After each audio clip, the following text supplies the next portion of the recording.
I'm Daniel, the Past Life Regressionist, and it's time to begin. Lift off and the clock has started.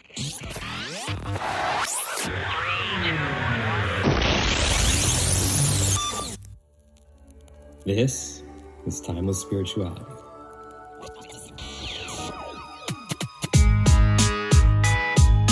Enjoy each of your time.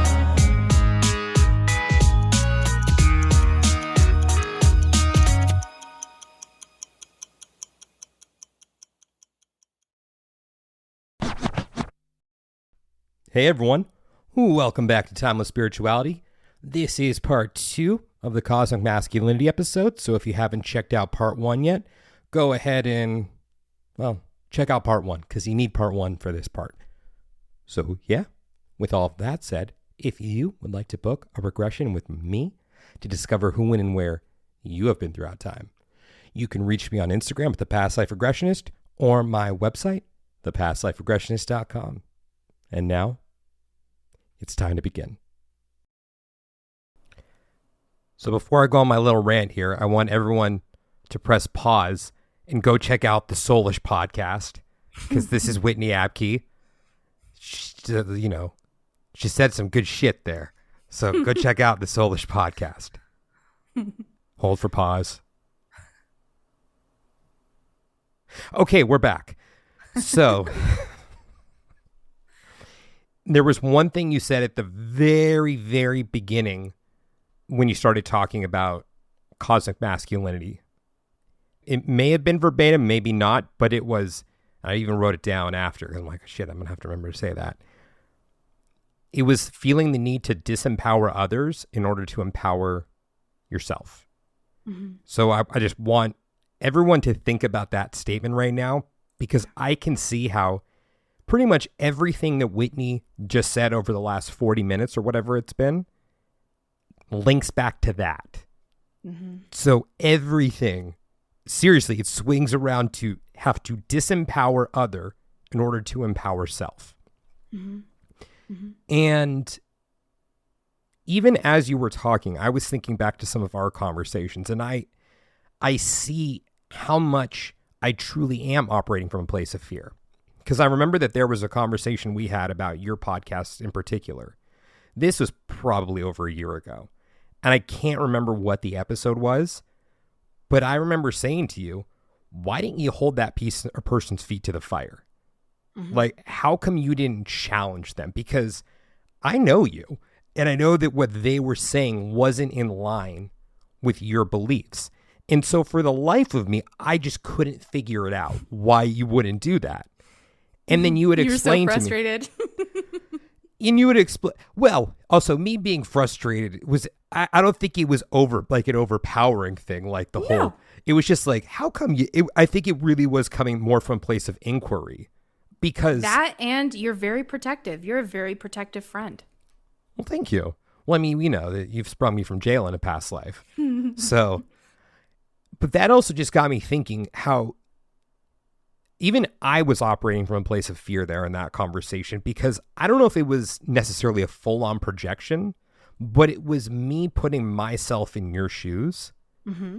And I was feeling the fear for you. That fear, I mean, I think that maybe that's where the projection was happening, of my own fear of what would happen if I didn't hold someone's feet to the fire. Because I think that my fear for you at the time was feeling that if you didn't push back, then are you consenting? Automatically, yeah, exactly. Are you guilty by association? Are people going to hear that as you feel the same way because you're not pushing back?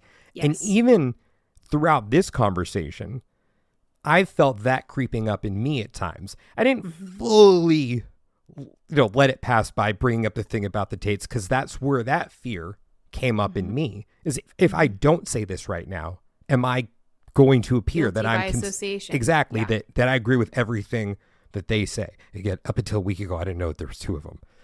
So, and it's made me think about my podcast and how we've even had conversations about how, like, I feel like it's getting kind of stale for me. And I've realized throughout the course of this conversation It's because I'm a fucking pussy. That's what it comes down to.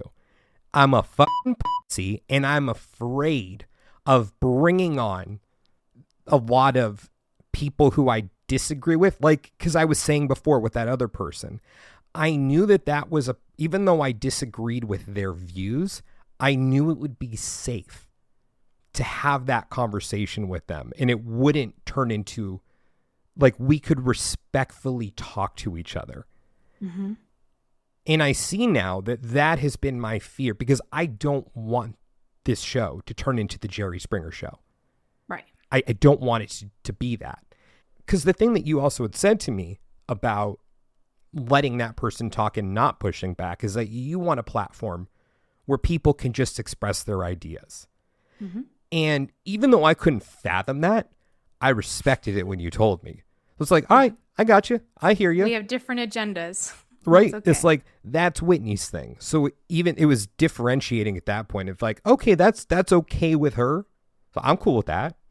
Mm-hmm. But I don't think it was until right now when I truly understood that was just my own fear and thinking about, I mean, do I dare say me being selfish and thinking about myself in that moment also? Well, still, yeah, you're right. Like, I'm looking out for you, but thinking about my own fear in that situation, and now seeing how my own fear is holding me back, because yeah, I am afraid. I'm not afraid of pissing off people by talking about twin flames and stuff like that. For some reason, I'm like, I'm like, maybe they're a thing, maybe, or doing a spiritual satire episode. I'm not afraid about pissing people off that way. But there's something about, I give too much of a shit about what people think of me. I care too much. And that's weird, because it's like, I don't care in many respects. I mean, hell, I'm a past life regressionist. Right. So if I was going to care in that respect, I would have a more traditional job. Mm-hmm. But I'm like, I'm not going to get canceled for being a past life regressionist. Like, I may be looked at as a bit of a quack, but I still think that this swings around to what you said with the need to disempower others in order to feel empowered. Because I feel that is my biggest fear, is that people are going to come after me because they feel so disempowered. So in order for them to feel empowered, you gotta, which is, and you even brought that up about us having our own platforms, that I was aware of the risk once I started. That's also why it took me a very long time to start my own platform. Yes, it did. Because I'm a fucking pussy. Just call a spade. However, I don't know. It's probably going to take some time for me to cast that aside, because I have so much respect for you and you not giving a shit the way that I do in that respect. Because even that podcast that you were talking about with that particular guest, where you got a lot of shit for that. Mm-hmm. I had interviewed that person on my podcast before, and I had to sit on that for a while and thinking, this was an interview I did almost a year ago. This is a different episode. There's been some episodes that I haven't released because of the fear. Mm-hmm. So not because of the content, and I don't think there's validity to, well, there's a lot of bullshit in that one, but we could talk about that one at a different time, because you know what I mean. Mm-hmm. But I had to sit there and really think about that, because I was afraid of what would happen if I put that out. Mm-hmm. And then I saw what happened. I'm like, there ain't no fucking way I'm doing this. Like, nope. Yeah. Nope. Yep. And I approached it from a very different point of view. Maybe not but I pushed back a different way than you did. Mm-hmm. And in a way that was very respectful. But I wasn't afraid of the person. I was afraid of their following. I was afraid of the mob. Yeah. And it was a real thing. I'm going to be, I'm not I'm not going to lie. It was a real thing. And I had to be in the comments more than I've ever had to be in the comments, actually setting the boundary lines of like, excuse me, no, no, no. You are not going to talk to that person that way. You're not going to call that person stupid just because they are considering what this man is saying or not considering it. Just because they are being open. This is what this platform is about. And you're not going to come into my platform and bring your saucy sauce. You're not gonna change the pH of the Soulish podcast. I won't allow it. You can express yourself however you'd like, but the second that you start disempowering, belittling, bullying somebody else in the comments and you think it's not gonna get read, it's getting read. And I'm gonna call you out right now. You're not allowed to do that. That's not okay. That is not love. That's not loving. Mm-hmm. So here's the difference. So I respectfully disagree with you. And this is how love expresses itself, because I love you. I respectfully disagree with you. You're not a pussy. You're not less than because you have an opportunity to face a fear that is one of your many mountains in your mountain range of life to climb. Everyone has a mountain to climb in their life. Everyone has a challenge. Everyone has something that is part of their hero journey. And just because you're able to look back and acknowledge, okay, wow, I have a lot of fear in this way. And this is how I'm seeing this. And this is how this affects me. And this is how I perceive myself, or this is how I perceive what will happen to me if da da da da da da da. That doesn't mean that you're less than of a man, less of a person, less worthy or valuable, or have the ability to move through that fear and sit with that fear and acknowledge it. And I think how you depolarize the fear is that you love it. That's really what shadow work is. Shadow work is loving what you feel, what you see, what you're experiencing. You know, that is what shadow work is. It's like, hey, this is a dark spot. This is something that's ugly. This is something that I don't like, or I don't feel is in alignment with who I am now. You know, maybe it aligned with me back then, but it doesn't align with me now. But I don't want that there anymore. I want to heal that, or I want to release that or let go. First, you have to connect with it. Then you have to love it.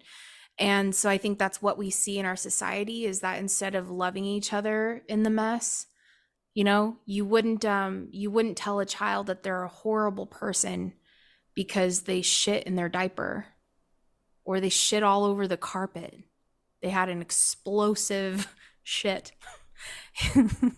You don't blame them. Okay, I was thinking of one more way to say it. I was trying to get you to smile. If anybody could see his face, I was trying to get him to giggle. It worked. Yeah, there you go. But, you know, you don't blame the child for having a moment and not knowing yet, or not having the ability to go to the bathroom in the toilet, right? You don't say that. You don't say that they shouldn't live, or they shouldn't exist, or they're less than or unworthy of love or acceptance or anything.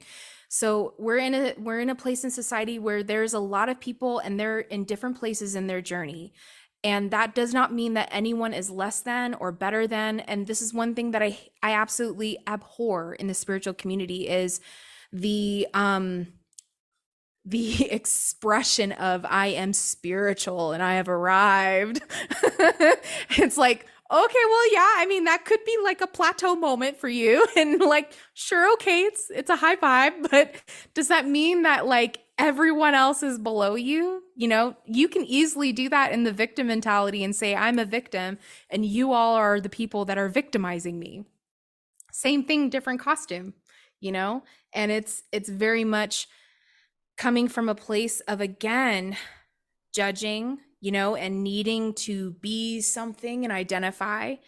And I think in the same way that we can identify as being a pussy is yet another way. I meant that as an endearing term also. Yes. I don't mean to offend the women or those who identify as women. You're good. I have a pussy. You're fine.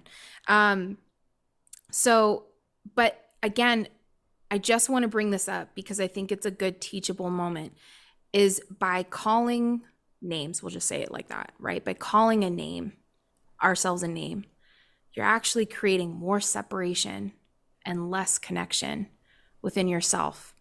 Instead, you're actually causing separation and saying, this thing is bad.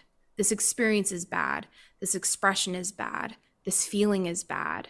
This thought is bad. This belief is bad. You're actually separating yourself from it instead of bringing it close up and saying, okay, what do I see in this? How does this connect with me? How does it disconnect from me? Is there something I need to learn, from this experience or from this thought that I'm having? I was having this thought today. I was on the trail this morning and I was walking, and woo, a very handsome man, tall, tan, dark. Whoa. I was like, hello. And he had the chest tattoo that went into his arm. And I was just like, oh, yes. And he's sweating and he's running towards me. I'm like, la. Whitney's dream man is like a Jason Momoa. This was a cleaned up Jason Momoa moment. And woo, he passed me, he smiled at me. Ooh, I was having something. I was having a moment. And then it hit me. He would never be interested in me. I'm not his type. He would never want this. And then I went, interesting, you're having this thought right when you were just very much enveloped in a very happy moment. And then all of a sudden that thought had to creep in. And I looked at it, and I'm being vulnerable by sharing this, but because I don't like talking about this, but I looked at it and I said, interesting thought. And I even started to make fun of myself. Oh, poor you. You think you're not attractive. You think you're too fat. Oh, poor Whitney can't attract a man that she likes, that she's attracted to. Woe is you. I started making fun of it. And then I went, oh, you know what? No. That's actually creating more disconnection. It's actually creating more self-hatred, if I'm going to be real. Self-loathing, self-hatred. Let me actually move this closer to my heart, because this is actually something that's very deep. It's a deep wound. And I've had life and I've had people in my life re-emphasize the fact that I am not worthy of a man like that I'm not worthy of love, that I'm not worthy of acceptance because I have a couple roles. Fluffy lovin's is what I like to affectionately call them. Or I don't fit the mold of what that person would be attracted to, right? And then I've experienced that. I've experienced not having a man like that approach me, right? Or blah, blah, blah. So again, this is something that's a wound. That's something of a projection, because I believe that there's a possibility that that's actually true, but I don't want to believe it, right? So Oh, shit. Well, hold on. Un momento. I ran out of space. Hold on a second. Hold on. I got this.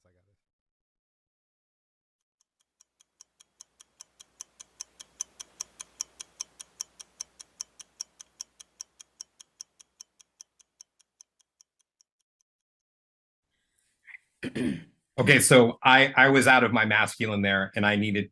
So sorry for everyone. I wasn't in the masculine. I didn't have enough storage space on my computer, so we just had to switch over to Whitney recording. So I need to embody my masculine next time. Make sure that I have enough. Did I get that right with the masculine? That was also my long-winded way of saying or trying to recover that.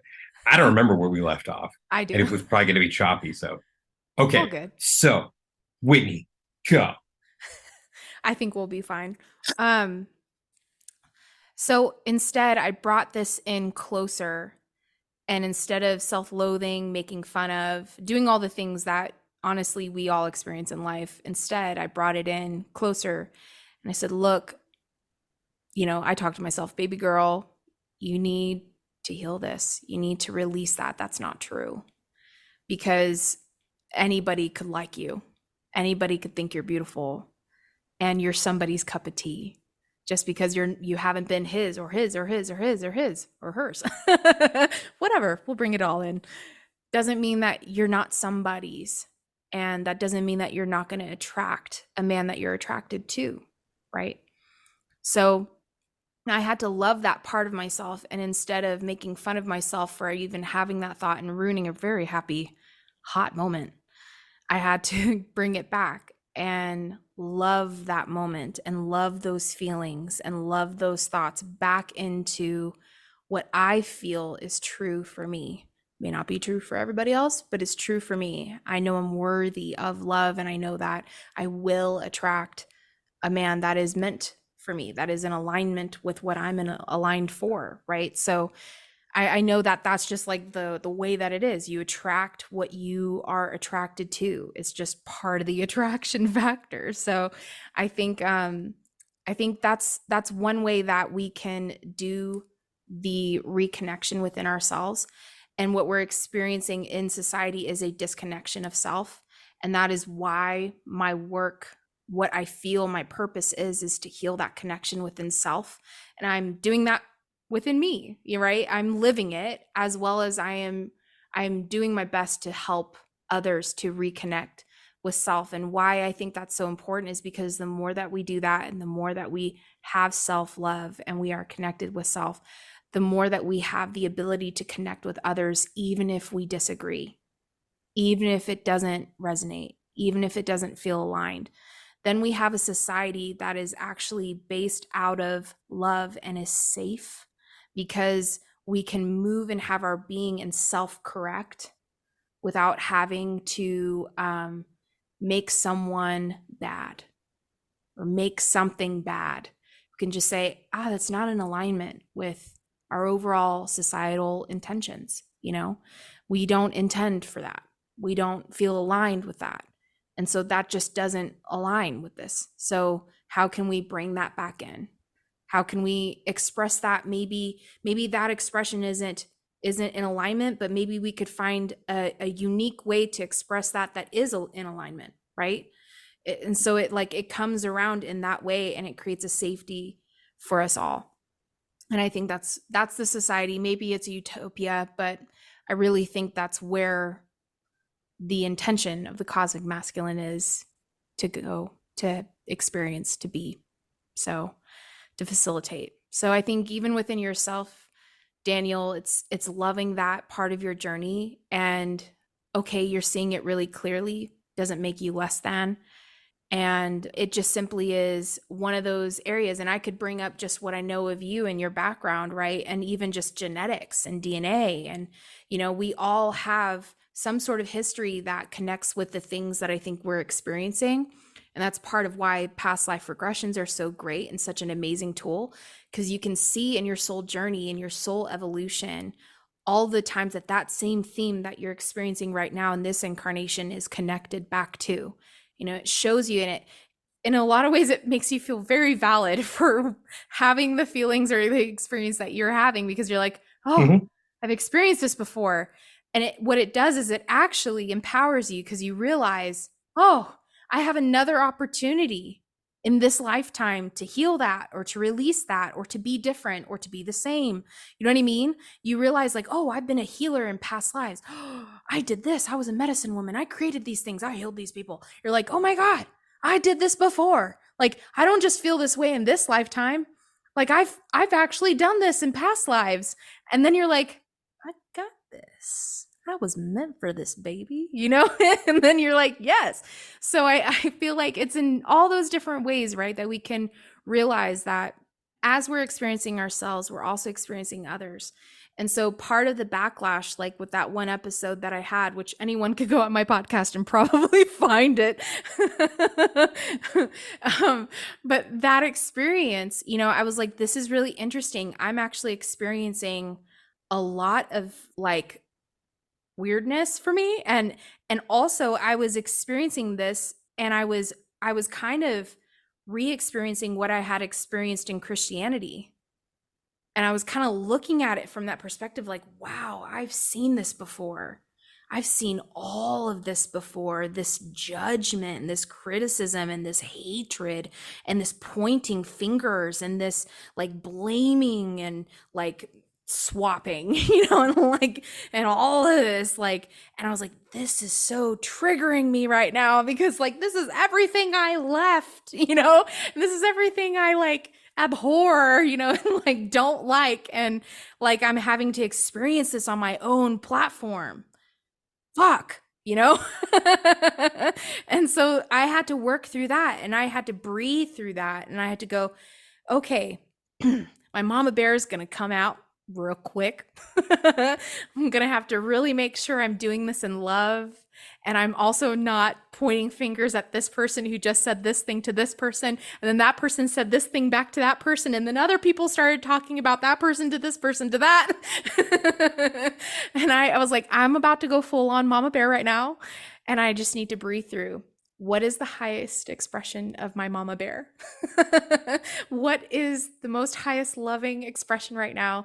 And how can I be that for these people? Because that's what they actually need. They don't need somebody else coming in and saying, you're wrong. They need somebody coming in with love and understanding and compassion and empathy and understanding, but still creating a safety and reemphasizing the safe boundary that is this platform and is this community. And there's a whole lot of new people coming in that don't know that, and that's okay. I'm just going to recommunicate that and reset that boundary. And as soon as I did that, it all stopped. So I think I was operating out of my masculine, and as we all can do. And I was setting it up, but I was creating with the intention of creating safety and love for people to express. And that's so important. So I think that's what we're in that space. We do that within ourselves. We do that with each other. And I think as we come into more of a connection with ourselves, with God, source, universe, spirit, all of that, we then can see each other in that light, and we're no longer demonizing, demoralizing, victimizing others. We're actually empowering everyone, and also allowing people to be on their journey. And we can have opinions, we can have perspectives. That's actually something that is beautiful and that we need. And I needed your perspective. I needed a pause. I needed to reconsider, is this safe? Am I being a good steward of the people that come and listen to my podcast? Am I stewarding people in their journey as best as I can, right? I can't control anything, but I can be the best podcast facilitator of a community and a platform as best as I can, whether it's with my guests or my listeners. And I think that's all good. That's perfect. That's why we need each other, is because you can see things I can't see. There's only so far I can look behind me, and we need each other, but it has to come from a place of love. Otherwise, it just reemphasizes hatred, and it reemphasizes disempowerment and less than, better than. It polarizes people. And to depolarize, the only way you can do that is by love. You can't depolarize by hate. Love is the only thing that can depolarize, neutralize, and reconnect people, whether it's within themselves or with each other. So, I mean, a couple things there. First, everyone go check out the Soulish podcast. Well, let me get one little, it's like the behind the scenes part. It's not always the best thing in the world to bring your friends on, because it's like playing Never Have I Ever with them because they know stuff about you. So Whitney knows that the reason I don't want to have kids is because I don't like the thought of cleaning dirty diapers. So of course she goes and brings up the example of the shit thing. And remember, I know about the Swedish guy. So can't get that one with Swedish or Norwegian or Norwegian. Norwegian, yeah. The one, with the like oiled up with baby oil, and yeah. Yes. So it goes both ways, having or being interviewed by your friends and but here's the thing: is love empowers. Exactly, love empowers. And something else, I really feel everything you're saying, and it's hitting hard. And this is also where as we've had conversations about, is the responsibility component, the responsibility that I feel. Like, this is where a lot of the fear comes up, is if I feel that I don't sufficiently hit as many parts as I'm consciously aware of at the time, then I'm fucking up. I'm not doing my due diligence, that I have to, bear the burden of what others go and do with this information. And, I want to say also really quick before I dive into that, now my mind's jumping all over. A lot of my fear, and this is how I feel that the cosmic masculine, as Whitney has described to me, links up, is I'm becoming jaded in my view of the world. And it feels to me as if no good deed goes unpunished. Even for you with that particular podcast, you were providing a space for someone to come and share their ideas. It was a good deed that you were doing. Even if you didn't agree, you wanted to provide your community with an alternative point of view, because you didn't want it just to be an echo chamber. No. And then you got backlash for that. So that's where a lot of my fear comes now, is feeling that if I do a good deed, I'm going to be punished for it. So I just want to put that out there for everyone to take into consideration. When I brought up the thing earlier with the abortion episode, or I shouldn't boil it down to the abortion episode, but the talk in this potential spiritual implications and karmic implications of abortion. I wish that person who I had said that to had taken a step back in that moment and seen that I wasn't doing a malicious thing, that I was just trying to do what I felt was a good deed to present a different perspective. So I hope if anyone who's listening right now finds yourself in those situations, ask yourself about the motivations of the person too. Because even if it appears malicious, they may have good intentions. So just please take that into consideration. Nobody is perfect. Nobody is people are always flawed. Oh yeah. So why do you think that you could prepackage yourself into perfection, right? And have a perfect expression of Daniel that is going to be loved by everybody and accepted by everybody and is not going to be polarizing, triggering, or whatever, right? Just because you're being all to everybody. Like, that is not possible. Well, I don't strive for that, because I know I'm gonna piss people off, and I'm okay with that. What I fear, and this may be past life related, is the motherfucking mob. Because I believe I've been killed for that shit before. So that's where a lot of this fear comes in me, is just, oh shit. And I've seen that look in people's eyes in this life, because they are wounded. And because they feel that they need to disempower in order to feel empowered. Well, you know what? Fuck off. I'm sorry. But you understand what I'm saying? Yeah. I'm using you as an example because that's where it leads us, is to, I have to be fully formulated in my thought, in my feeling, in my journey. I have to have arrived at this space and identify at this space in order to speak from this space. No. Anybody can talk about anything. Anybody can have an opinion about anything.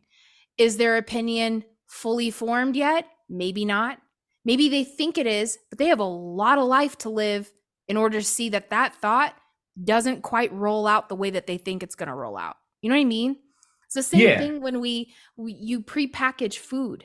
Like, you can't have everything perfectly prepackaged and it retain its nutrient quality in order to be sustaining to life. And that's the thing, is we have to be okay with being wrong. And that's, I've been on both ends, and I've always been on both ends, and I probably always will be on both ends, where I have been the finger pointer and I've had the fingers pointed at me. All good intentioned. Every time I didn't want to hurt anybody. Every time I wanted to bring truth to something. Every time I wanted to help somebody through something or help myself. And whether I had all the intentions or not. I've had those moments where I have prejudged, judged, post-judged. I've done all the judging, all the criticisms, and I have even said this person isn't going to change. I need to distance myself, or I need to cut things off, or this person is always going to be this way and I can be friends or be with them forever. Well, did that relationship work out past however many years? No. Like, I think that's where we have to be okay with the journey, and we have to be okay with not being fully formulated all the time.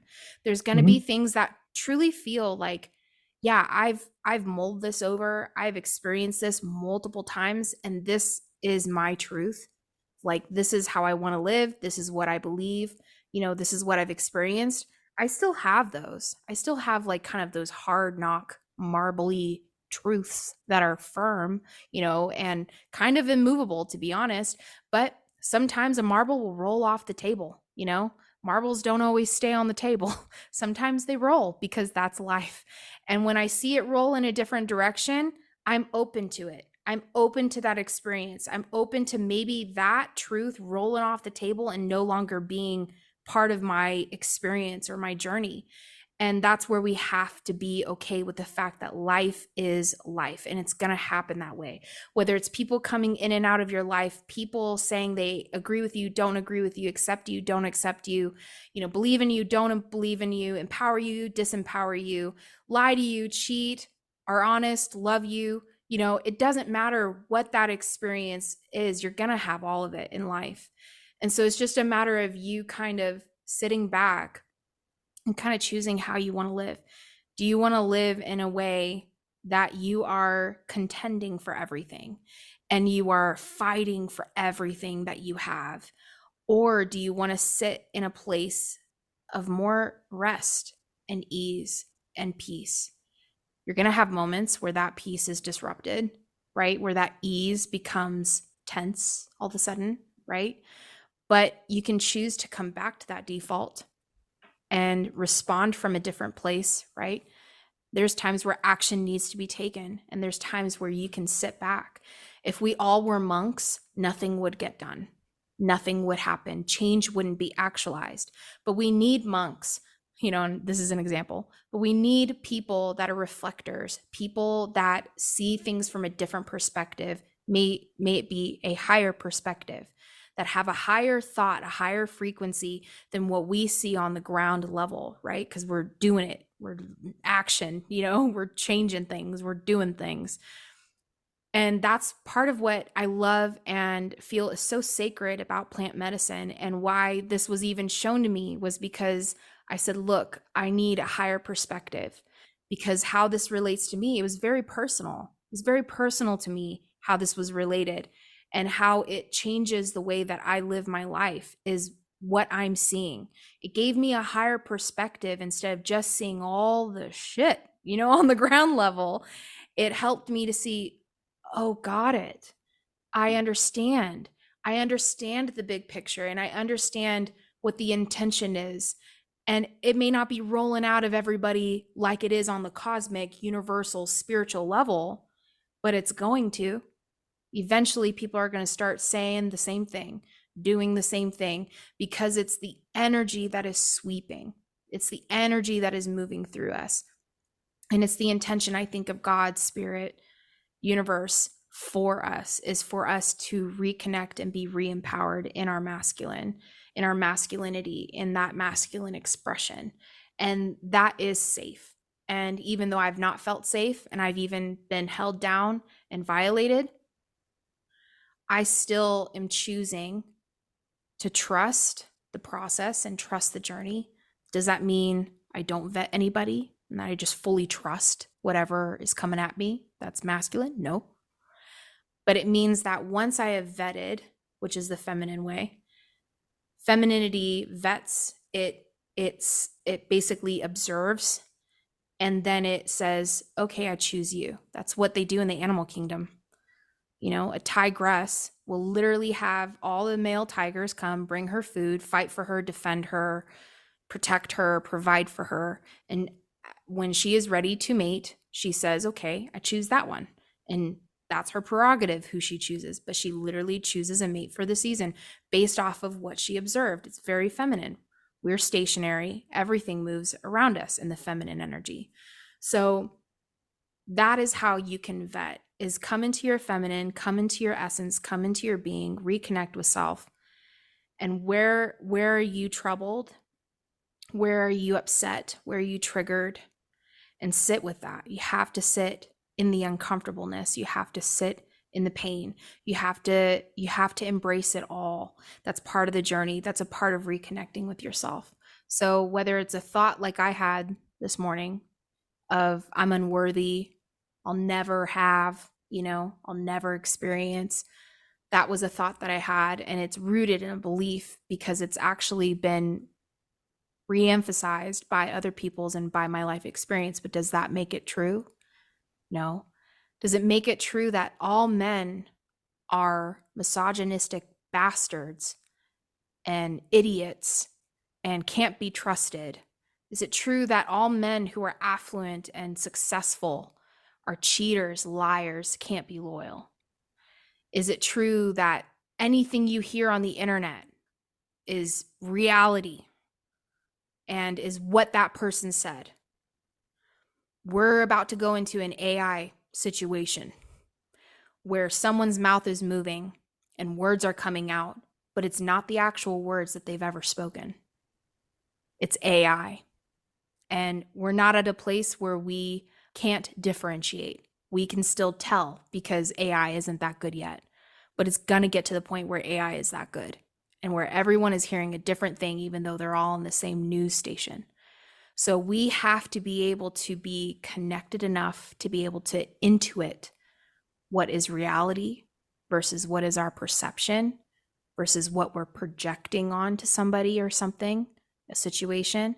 We have to be connected. If we're not connected within ourselves, navigating life becomes harder and harder and harder.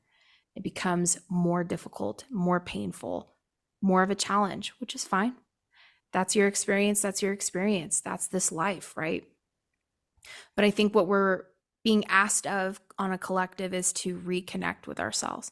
Right now, both need to be empowered. Feminine and masculine need to be re-empowered. We, as a collective, need to be re-empowered. And we need to not be subjected to a slave mindset, a slave culture, a slave society.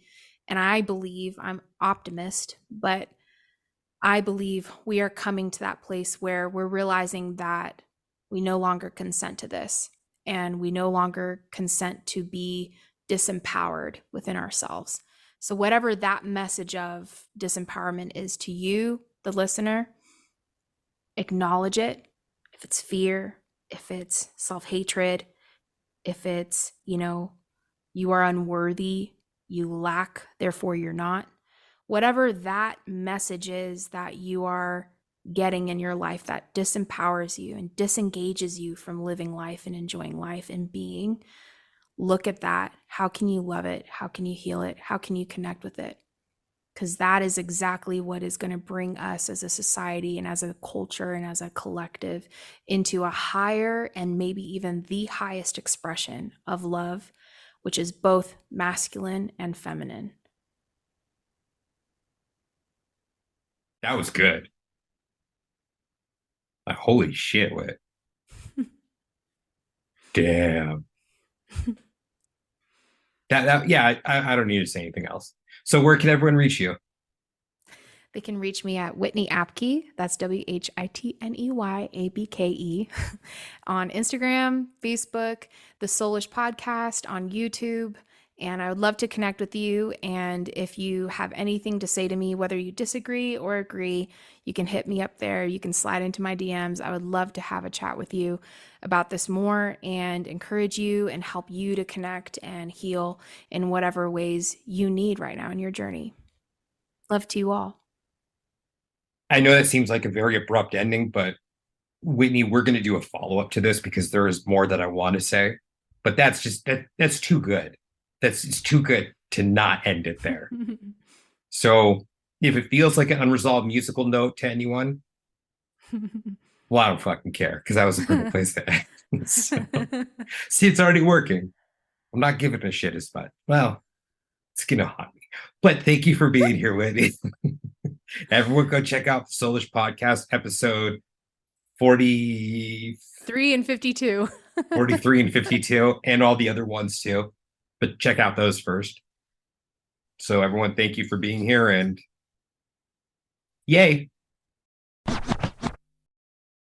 Fellow time travelers, your journey through time awaits you. Just want to thank you guys so much for listening to today's episode.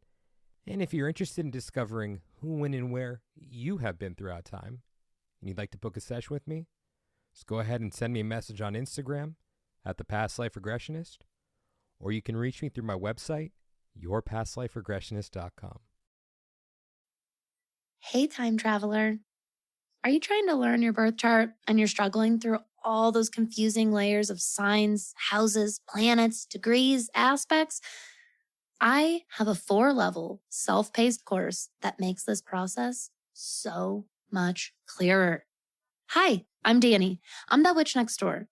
I'm an instructor and mentor for folks like you that are trying to learn all of this trendy new astrological information for themselves in their own lives. Each level of my course is specifically designed to dive deep into the chart and help make sense of all those different parts and pieces. I developed this course to directly improve all the problems that I personally encountered on my journey to learning my own birth chart so that you don't have to. All of the information is presented in a way that is digestible and set up to promote the most effective retention and set you up for real success. By the end of our last level, you'll be ready to practice interpreting the transits and the aspects for yourself. You can visit thatwitchnextdoor.com/astrology for more information and to order yours today. You can also use code TIME2LEARN for a 10% discount off of your bundle today. This is my way of saying thank you so much for being part of the Timeless Spirituality community. I enjoy working with all of you so much that listen to me over on That Witch podcast. So don't forget, if you're struggling to learn your birth chart, you want to finally make sense of all of this, visit thatwitchnextdoor.com/astrology and use code TIME2LEARN for 10% off at checkout. Thank you so much, time traveler. Thank you, Daniel, the past life regressionist, and I'll see you all in class.